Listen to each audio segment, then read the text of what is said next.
I'm Nathan Graham, one of the creators of the PDF format, and I'm going to tell you things you don't know about PDF.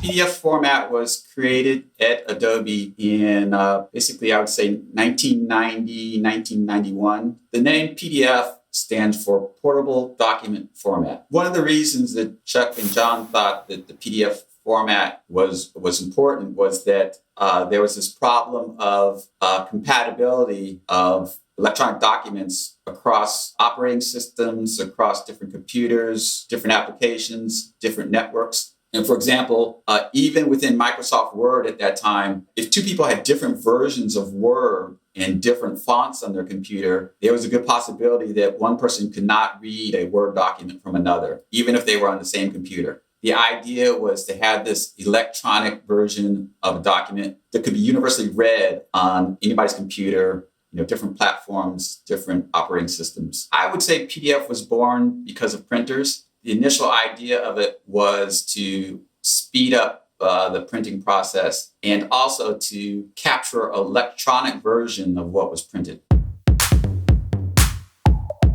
Shortly after the Apple Macintosh came out, Steve Jobs wanted to showcase the laser writer and its capabilities. Steve Jobs had Adobe produce a document, I think it was a tax form that could be demoed at the presentation. They delivered this to Steve Jobs so he could try it out. And I think that printing a document took about 2 or 3 minutes. Steve Jobs is very precise about his demos and how he likes things to work and be presented. And he said this was not acceptable. Chuck and John went back to the drawing board and came up with a way to reformat the PostScript into a form that could print much faster. That faster form eventually became PDF.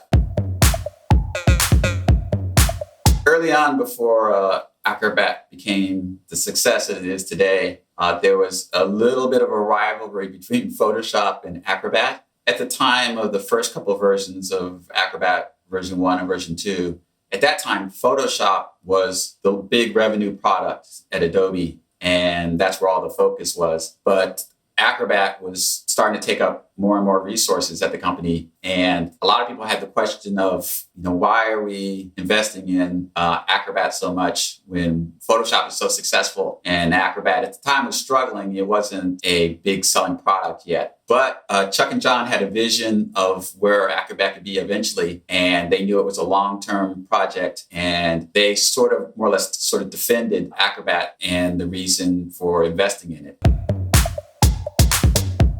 Today, we can actually sign a PDF. That's true. It's an electronic signature. And once that's done, the file can be protected and also with a password so that once it's signed, it cannot be changed. So we can actually rewrite or change text on a PDF. If you have the full version of Acrobat, editing is now a capability. Konbini.